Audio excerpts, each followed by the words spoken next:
नमस्कार दोस्तों, स्वागत है आपके अपने YouTube चैनल संस्कृत अड्डा पर। दोस्तों, आज की जो वीडियोस में हम करने वाले हैं आपके संस्कृत के कॉम्पिटिटिव एग्जाम के लिए महत्वपूर्ण क्वेश्चन, जो आपके सभी एग्जामों के लिए महत्वपूर्ण है, चाहे इसमें आपका कोई सा भी संस्कृत का एग्जाम है। कल वाली वीडियो जो थी उसमें भी हमने महत्वपूर्ण क्वेश्चन किए थे, क्योंकि आज की वीडियो में उससे आगे के ही जो महत्वपूर्ण क्वेश्चन है उन्हें हम करने वाले हैं। तो कल वाली वीडियो अगर आपने नहीं देखी थी तो उसे आप देख लीजिएगा, इस वीडियो के अंत में आपको मिल जाएगी। तो जल्दी से अपने जो क्वेश्चन है उसे अब देख लेते हैं। तो जिसमें हमारा क्वेश्चन है कि क अधवेद क इह प्रवोचत कुतः अजातः कुतः इयं विसृष्टिः अस्य मंत्रस्य का ऋषि काच देवता। मतलब ये जो यहाँ पर मंत्र जो था, मंत्र के अंदर से लाइन है, तो इनमें से कहाँ से ली गई थी, कौन इसके देवता कौन इसके ऋषि थे। परमेष्ठी नाम प्रजापति ऋषि, विशिष्टि देवता, नारायण ऋषि या परमात्मा देवता। तो इसमें अगर हम देखें तो यहाँ पर हमारा जो सी आंसर है ऑप्शन रहेगा 2 वाला, मतलब ए और डी। तो परमेष्ठी नामक प्रजापति जो इसके ऋषि हैं और परमात्मा देवता है। कौन इस बात को वास्तविक रूप से जानता है और कौन इस लोक में सृष्टि के उत्पन्न होने का विवरण बता सकता है कि यह है अनेक प्रकार की सृष्टि किस उपादान कारण से और किस निमित्त कारण से सब ओर से उत्पन्न हुई है। तो ऐसा मंत्र था, इसके ऋषि प्रजापति और देवता परमात्मा है। नासदिया सूक्त आता है ऋग्वेद में, नासदिया, तो उसमें से था जो कि ऋग्वेद के 10वें मंडल का 129वां सूक्त है। तो इसमें से ये लिया गया था। तो परमेष्ठी नामक प्रजापति ऋषि परमात्मा देवता है इसमें। तो इसी कारण से जहाँ ऑप्शन 2 मतलब ए और डी को यहाँ पर इसमें माना गया था। नेक्स्ट आ जाता है ब्रह्मसूत्र शंकर भाष्य अनुसार ब्रह्मण अस्तित्व प्रसिद्धि कस्मात् जायते बृहत धात्वानुगमात् पंच प्रियाजेभ्य प्रकृति यागात सर्वस्य आत्मत्वात्। तो अधस्तनेषु समुचितम विकल्पम चुनुत। मतलब इनका जो सही है वो यहाँ पर इसमें बतलाना है। अब सही की बात करें तो सही जो है यहाँ पर कौन सा है, तो सही है ऑप्शन 4 वाला। तो ए और डी जो है इसमें सही है, बृहतेर धातु अनुगमात और सर्वस्य आत्मत्वात्। तो ब्रह्मसूत्र शंकर भाष्य अनुसार। इसके बाद है मनुमतेः का द्विजः स अन्वयः शूद्रत्वं प्राप्नोति वेदं परित्यज्य अन्यत्र श्रवणं कुर्वन् प्रातरुत्थाय स्नानं कुर्वन् ब्राह्मण ग्रंथान् वेदं स्वीकुर्वन् या एकेश्वरवादं निन्द्यन्। तो मनुमते का द्विजः स अन्वयः शूद्रत्वं प्राप्नोति, जो कि ऑप्शन ए में है, वेदम प्रत्यज्य अन्यत्र श्रवणं कुर्वन्। इसके बाद है अधस्तनेषु केन सा कस्य संबंध है, किसका किसके साथ संबंध है, मतलब कौन सा किन के द्वारा जो रचित है वही इसमें यहाँ पर बतलाना है। तो इसमें अगर हम देखते हैं तो जैसे कि वाक्य पद्यम है, अब भर्तृहरि के द्वारा रचित है, और भर्तृहरि इसके अलावा 3 शतकों के लिए जो जाने जाते हैं, नीति श्रृंगार और वैराग्य शतक के लिए। इसके अलावा जो वाक्य पद्यम है ये भी इन्हीं की रचना ही थी। तो 1 का 2 आप देख ले कौन से में है, 1 का 2 बस इसी में ही है, तो इसका मतलब यही हमारा आंसर होगा। पद मंजर की बात करें तो पद मंजर की इनकी है, तो हरिदत्त जो है ये इनकी थी। अष्टाध्यायी मिताक्षर वृत्ति, अष्टाध्यायी तो सभी को पता है पाणिनि मुनि की है, तो मिताक्षर वृत्ति इसके साथ जुड़ गया है। तो किन की है, अन्नम भट्ट, अन्नम भट्ट की हो जाएगी ये। और सफोटवाद नाम ग्रंथ ये नागेश भट्ट का है। तो ऐसे जो है इनका मिलान यहाँ पर होगा। इसके बाद 10 रूपक अनुसारम फल अर्थिभिः प्रारब्धस्य कार्यस्य कति अवस्था भवन्ति। अच्छा, धनंजय का है 10 रूपक, तो उसके अनुसार जो है यहाँ पर जो इसमें अवस्थाएं जो पूछी गई थी वो इसमें जो बतलानी है। तो इसमें देखें तो कितनी है, कार्य की अवस्थाएं कितनी है, कार्य की अवस्थाएं होती हैं 5। कौन कौन सी, आरंभ, यतन, प्राप्ति, आसन, नियताप्ति, फलागम। श्लोक के माध्यम से भी बतलाया गया है सेम यही। अवस्था 5 कार्यस्य प्रारब्धस्य फलार्थिभिः आरंभ, यतन, प्राप्ति, आसन, नियताप्ति, फल आगम है। तो मतलब फल की इच्छा वाले व्यक्ति के द्वारा आरंभ किए गए कार्य की 5 अवस्थाएं होती है। आरंभ, यतन, प्राप्ति, आसन, नियताप्ति, फलागम, तो ये 5 होती हैं। शायद यहाँ पर एक क्वेश्चन ये भी रह गया है। तर्क भाषा अनुसार आयुध सिद्धियों का संबंध है। तो क्या संबंध है इनका? संयोग है, समवाय, विषय विषय भाव या आधार आधेय भाव है। तो तर्क भाषा के अनुसार अयुष्य समवाय संबंध है। क्या अयुष्य समवाय संबंध है? तर्क भाषा जो है उसके अनुसार अयुष्य मतलब पदार्थों का संबंध समवाय संबंध है। तो इस प्रकार से इसका बी यहाँ पर सी आंसर हो जाएगा। नेक्स्ट आ जाता है हमारा क्वेश्चन, इसमें हिरण्यगर्भ है। हिरण्यगर्भ है संवर्ताग्रे भूतस्य जातः पतिरेक आसीत् सद आधार पृथ्वी धाम उत्तमाम कस्मै दिवाय हविषा विधेम। ये लाइन जितनी जो यहाँ से ली गई है, तो इसमें सारों में ही मंत्रों में लास्ट में आपको देखने को मिलेगी किस देवता के लिए हम हविष प्रदान करें। तो अस्मिन मंत्र ऋषि ही का छंद है। ऋषि और कौन है इसमें, और छंद कौन सा है, तो ये पूछा गया है। अब क्वेश्चन एक में ही पूछ लिया गया है, 2 क्वेश्चन भी बन सकते थे यहाँ पर ये। तो इसमें देखें तो कौन सा है इसका, तो यही हो जाएगा ऑप्शन 2 वाला, मतलब ए और डी, ए और डी। तो हिरण्यगर्भ जो था सूक्त उसमें से है। तो कस्मै दिवाय हविषा, किस देवता के लिए हम हविष प्रदान करें। तो हिरण्यगर्भ ऋषि और त्रिष्टुप जो है इसमें छंद है। तो ये श्लोक था इसमें, मतलब मंत्र था इसमें, हिरण्यगर्भ है संवर्ताग्रे भूतस्य जातः है पतिरेक आसीत् सद आधार पृथ्वी धाम उत्तमाम कस्मै दिवाय हविषा विधेम। नेक्स्ट हमारा कथन द्वयम अधोलिखितम ए इति अभिकथनम अपरम आर इति कारण। तो कथन अभिकथन है इसमें।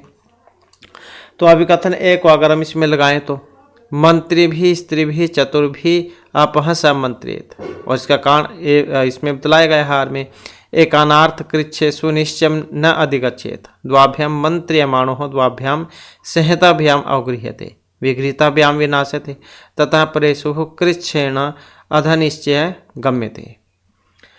तो मतलब कौन से जो है इसमें सही है वही बतलाना है इसमें सही।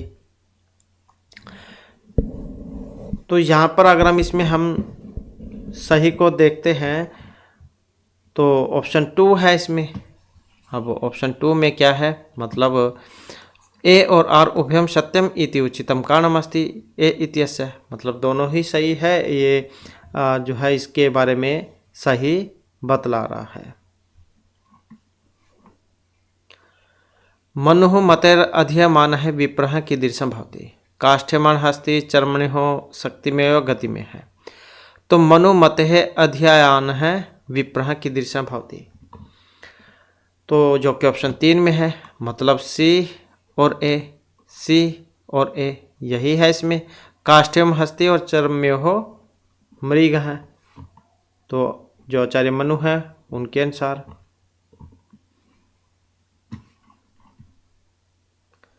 इसके बाद आ जाता है अध्वंकितेषु केन अभिलेखेन सा कस्य संबंध है, मतलब किसका किसके साथ संबंध है। तो वही जो है यहाँ पर इसमें बतलाना है। तो इसमें अगर हम देखते हैं तो जैसे हर्ष है, हर्ष का कौन सा है इसमें, तो बांसखेड़ा ताम्र अभिलेख था इनका हर्ष का, तो बांसखेड़ा ताम्र अभिलेख ये था। और पुलकेशिन द्वितीय का तो इनका था एहोल शिलालेख ये था। और समुद्रगुप्त का इनका था इलाहाबाद स्तंभ लेख। और जो कनिष्क है, कनिष्क का कौन सा है, इनका है सारनाथ बौद्ध प्रतिमा लेख ये वाला। तो ऐसे जो है यहाँ पर इनका मिलान होगा। एग्जाम में अलग अलग भी आ सकते हैं और चाहे इस प्रकार से मिलान करने आ जाए। तो कौन सा बन जाएगा यहाँ पर इसका, ये वाला हो जाएगा ऑप्शन 4 वाला। इसके बाद है ऊपरी लिखित परिच्छेदम अनुसृत्य अधोलिखितेषु ऊपर इति पदस्य अर्थ है, मतलब ये ऊपर जो है इसका मतलब क्या है, नभ जलम मेघ अश्व है। तो इसका मतलब क्या था यहाँ पर, तो इसमें शायद ये परिच्छेद कुछ रह गया है, तो इसमें परिच्छेद था।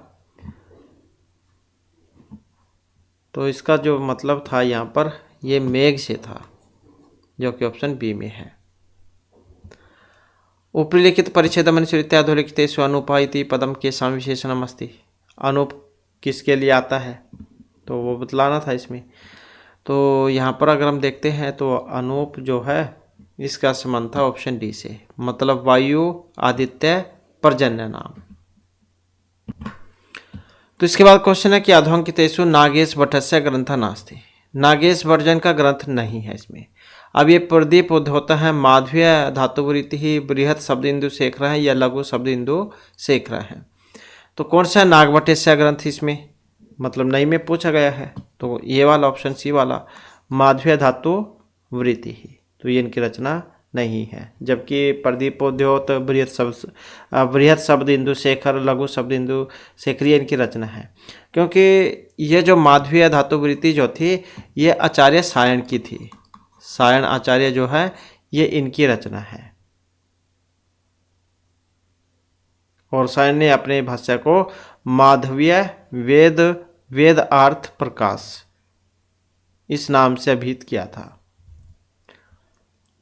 और नागेश भट्ट की बात करें, इनके अलावा और कौन कौन सी है इसमें, परिभाषा इंदु शेखर, व्याकरण सिद्धांत मंजूषा, मतलब इसमें ही है व्याकरण सिद्धांत मंजूषा में, लघु मंजूषा और परम लघु मंजूषा। वेदांत सारे चतुर्विध स्थूल शरीरेषु द्वे इमिस्त हैं। 4 प्रकार के जो स्थूल शरीर हैं उनमें से 2 हैं। अब 4 कौन कौन से हैं, चारों के बारे में भी पता होना चाहिए, क्योंकि चाहे मतलब मनुष्य प्राणी कोई सा भी है, प्राणी है या मनुष्य है, पशु पक्षी कोई सा भी है, इनकी उत्पत्ति शरीर की उत्पत्ति 4 प्रकार से ही होती है, जरायुज, अंडज, स्वेदज, उद्भिज। तो 2 बताने थे इसमें कौन कौन से हैं, तो 2 जो थे इसमें ऑप्शन सी वाले थे, मतलब बी जरायुज और अंडज।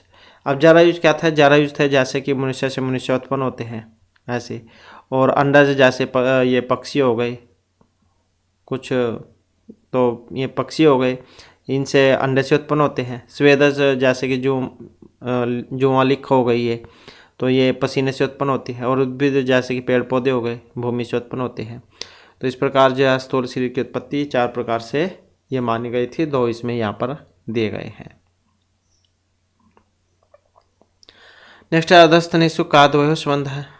पतंजलि महाभाष्यकार कालिदास गौनर्दिया या सबर स्वामी है, तो 2 का संबंध है इसमें।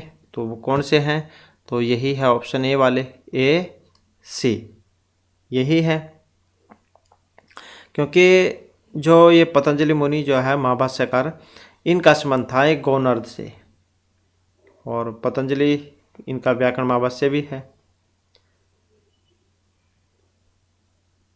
ये गौनर्द क्या है जो कि यहाँ पर आया भी है इसमें, ये इनके जो निवास स्थान जो था गांव, उनका नाम था एक गौनर्द।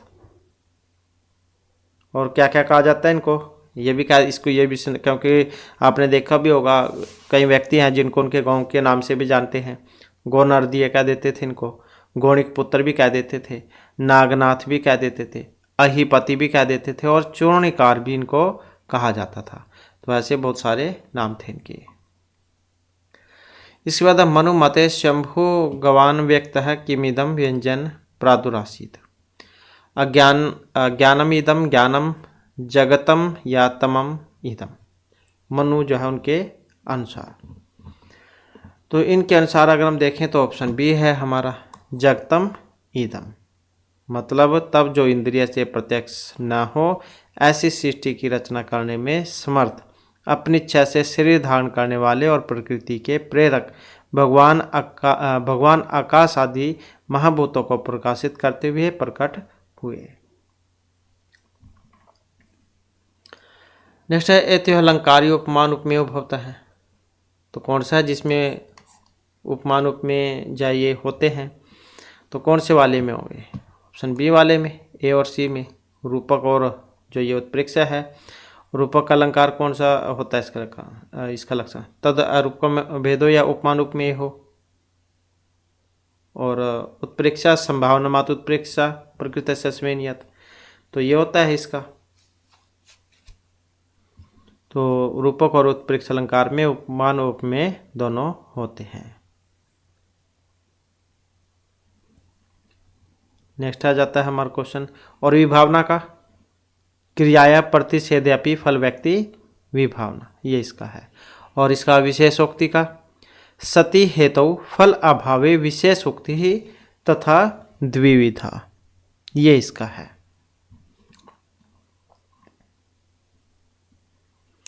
महाभारतस्य मंगल श्लोकस्य ग्रंथस्य निर्देश अस्ति। जय ग्रंथ, भारत ग्रंथ, महाभारत या विजय ग्रंथ। तो महाभारतस्य मंगल श्लोकस्य ग्रंथस्य निर्देशः अस्ति, तो इसी का है जय ग्रंथ का मंगल श्लोक। महाभारतस्य मंगल श्लोक किस ग्रंथ का निर्देश है? जय ग्रंथ का।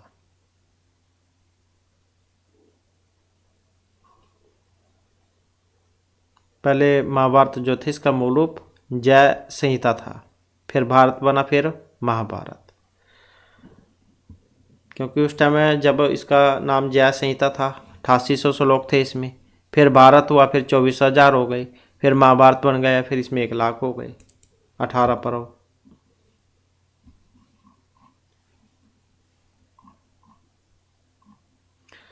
इसके बाद है यौवन आरंभे च प्राय शास्त्रजल प्रक्षालन निर्मलापि कलुष्यम उपयाति बुद्धि इति केन उक्तिष्टम। चंद्रापीड़ेन, महाश्वेता, तारापीड़ेन या फिर सुख नाशेन। तो कौन से थे, किससे था इसका संबंध? मतलब कितने भी शास्त्र है उनसे जाओ, अपने आप को शुद्ध कर लो, लेकिन जो बुद्धि जाओ वो उल्टे काम की तरफ चली ही जाती है। तो ऐसा जो है का सुखनाश उपदेश का जो कादम्बरी भाग है इसमें कहा गया था कि युवावस्था के आरंभ में शास्त्र जल के प्रक्षालन के पश्चात भी बुद्धि कलुषता को प्राप्त हो जाती है। तो ये उपदेश सुखनाश ने दिया था कादम्बरी में। तो ये तारापीड़ के मंत्री थे सुखनाश, तो इन्होंने दिया था उपदेश चंद्रापीड़ को।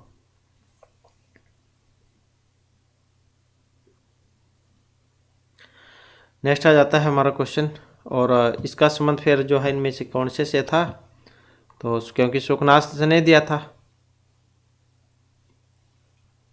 नेक्स्ट है हमारा क्वेश्चन, कौटिल्य मते लुब्ध वर्गस्य कैद्वे लक्षण है। मान काम है, आत्म संभावित व्यसनी या अतिहित व्यवहार है।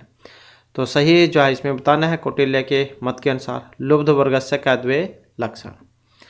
अब 2 लक्षण इसमें हैं, कौन से हैं? तो ऑप्शन डी वाले हैं, मतलब सी एवं डी।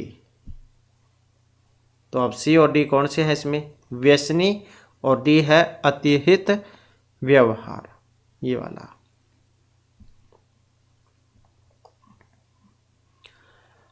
अथ अत्र कथन द्वे इति अभिकथनम इति च कारणम।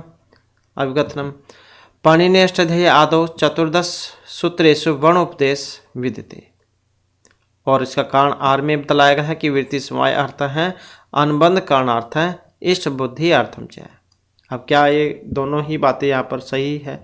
क्या जो है आर ए के बारे में जो है सही बतला रहा है? तो ऑप्शन ए है इसमें, ए इति अभिकथनम तथा आर इति कारणम उभयम सत्यम। मतलब क्या है, ये दोनों ही बातें सही हैं और आर जो है के बारे में सही बतला रहा है।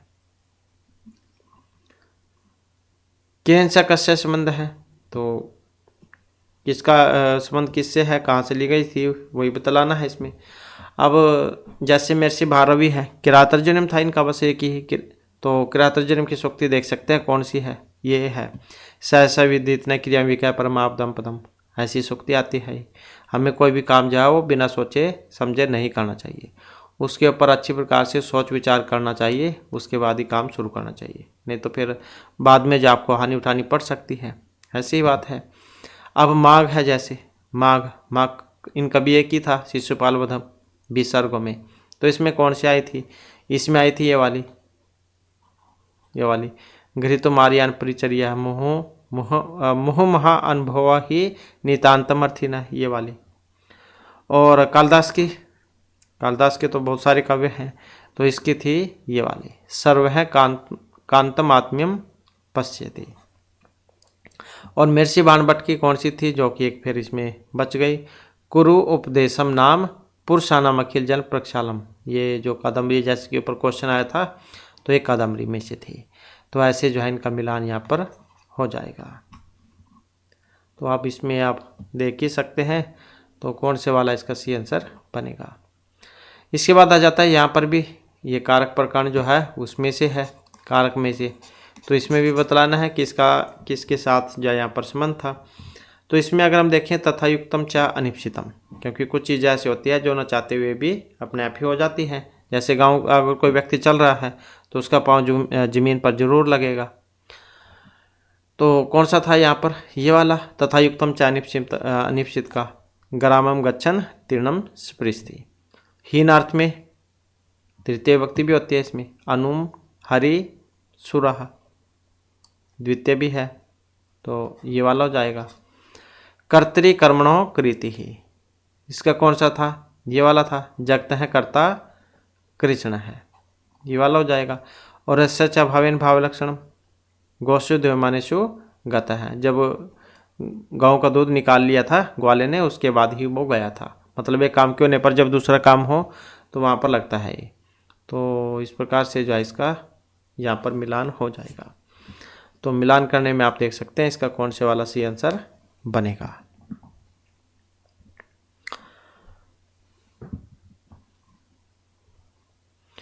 इसके बाद आ जाता है सतपथ ब्राह्मण से प्रथम कांड से विषय का। अब सतपथ ब्राह्मण का जो प्रथम कांड है इसका विषय बतलाना है।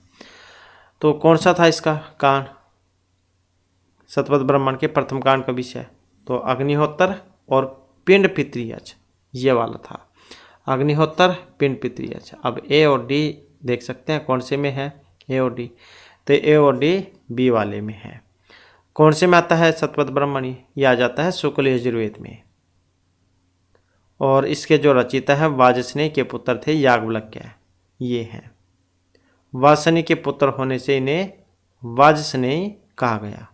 और सूर्य की कृपा से प्राप्त शुक्ल यजुर्वेद की व्याख्या वाजस्नेय याज्ञवल्क्य ने की थी। ये जो मददिन या जो शुक्ल यजुर्वेद या जो सतपथ ब्राह्मण है इसमें 14 कांड हैं। कितने, 14 कांड हैं इसमें, 100 इसमें अध्याय हैं, 438 इतने ब्राह्मण हैं इसमें, और 7624 इतनी इसमें कंडिकाएं हैं। नेक्स्ट आ जाता है एते महाकवि कालिदास प्रणीत महाकाव्य स्तः। स्तः क्यों आया है, क्योंकि दो की बात है, अस्ति स्तः संति मतलब द्विवचन में।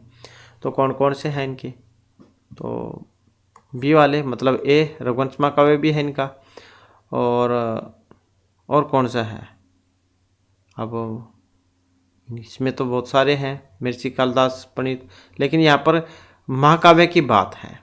महाकाव्य है, वैसे तो सारे इनके द्वारा लिखे गए हैं।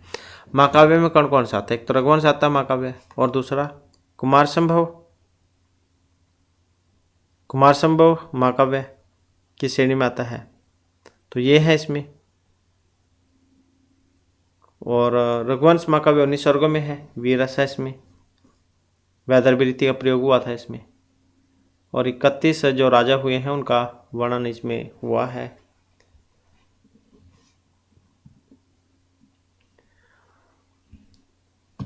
नेक्स्ट आ जाता है हमारा क्वेश्चन, अनेकांतिक हेत्वाभासस्य का द्वौ प्रकारो वर्तते तर्क भाषायाम। साधारण सत प्रतिपक्ष असाधारण या आश्रय असिद्ध है। तो कौन सा है इसमें, अनेकांतिक हेत्वाभास के दो प्रकार, तो कौन कौन से हो सकते हैं इसमें, तो बी वाले हो जाएंगे, मतलब ए और सी, साधारण और असाधारण। नेक्स्ट है हमारा क्वेश्चन, उचितम प्राहुराचार्य है सदृशम किल्यस्य तत् इति वचनम वर्तते। आचार्य आनंदवर्धन भामह क्षेमेंद्र विश्वनाथ। उचितम प्राहु आचार्य है सदृशम किल्यस्य तत्, तो किन कौन से आचार्य से संबंध है इनका, तो इनका संबंध था आचार्य क्षेमेंद्र से, जो कि ऑप्शन बी में है। श्लोक भी था इनका, औचित्य विचार चर्चा में आया था ये वाला, क्योंकि इनके द्वारा रचित है औचित्य विचार चर्चा। तो उचितम प्राहु आचार्य सदृशम किल यस्य यत् उचितस्य च यह भाव है तदौचित्यम प्रचक्षते। ऐसे मतलब जो वस्तु जिसके अनुरूप होती है उसे उचित कहते हैं, और उचित का जो भाव है वह औचित्य कहलाता है। और यह औचित्य ही रस का जीवित भूत है, उसका प्राण है और काव्य में चमत्कारी तत्व है। तो इस प्रकार से था ये।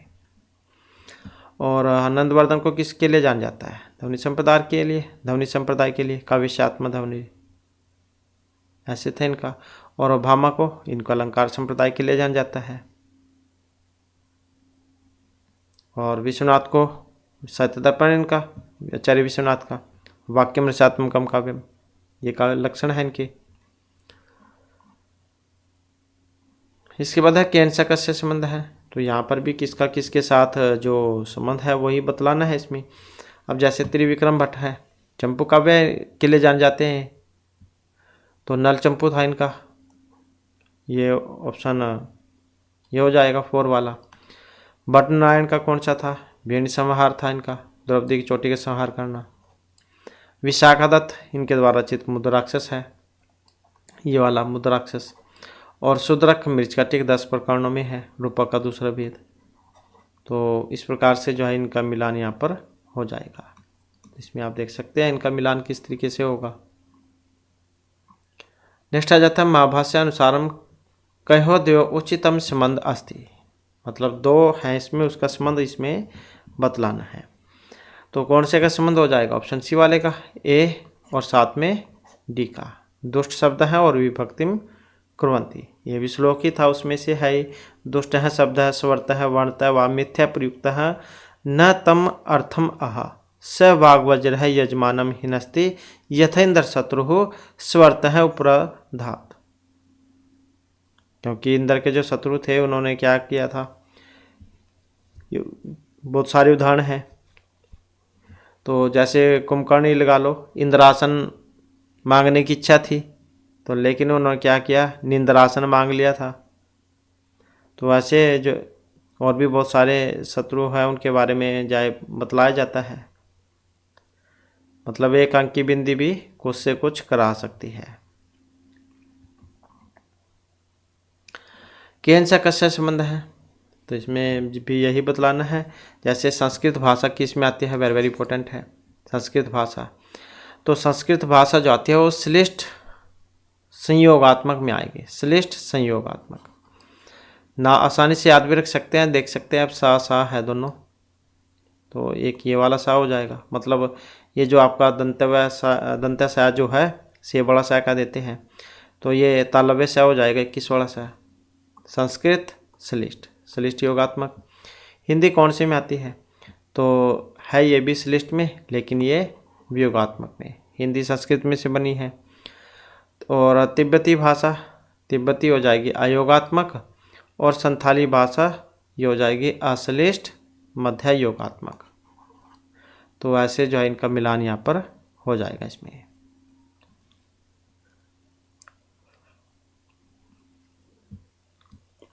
तो इस प्रकार से आप देख सकते हैं इनका कौन सा मिलान होगा, ये वाला हो जाएगा इसमें। इसके बाद अधोलिखित नाम रामायण से विषय वस्तु नाम समुचित क्रम अस्ति, इनका जो सही क्रम है वो बतलाना है इसमें। ताड़कावध, दशरथेन यज्ञ अनुष्ठानम, मिथिला प्रस्थानम, राम जन्म या राम द्वारा धनुर्भंग। तो समुचितम विकल्पम चुनुत, सही जो विकल्प है वो बतलाना है इसमें। इनका क्रम या कौन से वाला है, तो इसमें अगर हम क्रम देखते हैं इनका, तो ऑप्शन डी वाला है, बी डी ए सी ए। तो दशरथेन यज्ञ अनुष्ठानम, राम जन्म, ताड़कावध, मिथिला प्रस्थानम, राम द्वारा धनुर्भंग, ऐसे होते हैं ये। तो रामायण जो है महर्षि वाल्मीकि की रचना है, 7 कांडों में है, 24,000 श्लोक है इसमें, और चतुर्विंशति शास्त्रीय संहिता के नाम से इसको जाना जाता है। और ये पहले एग्जाम हुआ था शायद, ये टीजीटी की भर्ती थी, उसमें भी क्वेश्चन आए हुए थे। 500 स्वर्ग में है ये, और अनुष्टुप छंद है इसमें। और महर्षि वाल्मीकि को क्या कहा जाता है, आदि कवि, और रामायण को आदि काव्य। और इसके अलावा आर्ष कवि भी कहा गया है, आर्ष काव्य भी कह देते हैं इनको, आर्ष काव्य। और एक उसका भी आया था पहले, क्या नाम था इनका, रत्नाकर डाकू, रत्नाकर डाकू थे ये।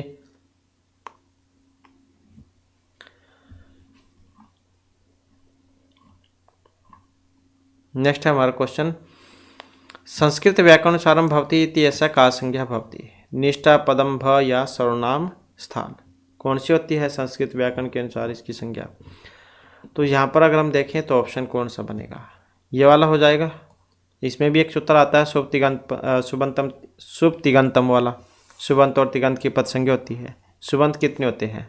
21, जो कि ये सु अवजस ये वाले जो होते हैं, और तिगंत ये 18 होते हैं, जो कि ये धातुएं होती हैं तिप्तसी। तो इस प्रकार से भवती जो है इसकी कौन सी संज्ञा होगी? पद संज्ञा हो जाएगी इसकी, जो कि ऑप्शन बी में है यहाँ पर। तो यही हमारे जी क्लास और महत्वपूर्ण क्वेश्चन थे। नेक्स्ट वीडियो होगी, इसमें आपके लिए नए जो महत्वपूर्ण क्वेश्चन हम लेकर आएंगे। और हमारे साथ अंत बनाने के लिए धन्यवाद।